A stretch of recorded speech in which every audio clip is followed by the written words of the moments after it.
Ito pala mga ka-idol, mag-ihaw ako ng flying fish. Dito mga ka-idol, panoorin nyo ang aking ginagawa. Kung kayo ay gusto magtipid, di maghihirap. Yan idol. Gagawin natin sa kaya pagkaluto idol, pag marami magbaga na yan, lagay dito, saka ililipat natin doon. Okay. Siyempre mga ka-idol, habang tayo nagparingas ng uling, nilinisin tayo ng isda. Meron kasi ako ngayon idol bisita, si Inting. Ayan o, papanoorin yung mga ka-idol, ang lalaki ng flying fish, idol. Linisan natin yung ano, habang nagpaparikit pa ako ng uling ka-idol. Ihawin natin to idol, panoorin to idol, bangin natin to idol. Yan mga idol, flying fish, ihawin natin, masarap to idol. Kasi, ilagay natin to idol, yan yung mga diskarte ka idol.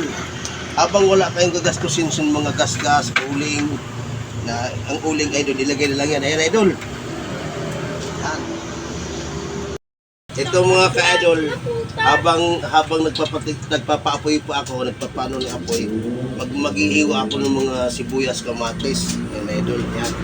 Idol. Ilalagay ito na mga ka-idol. Yan mga ka-idol, mga sariwang flying fish malalaki idol. Yan.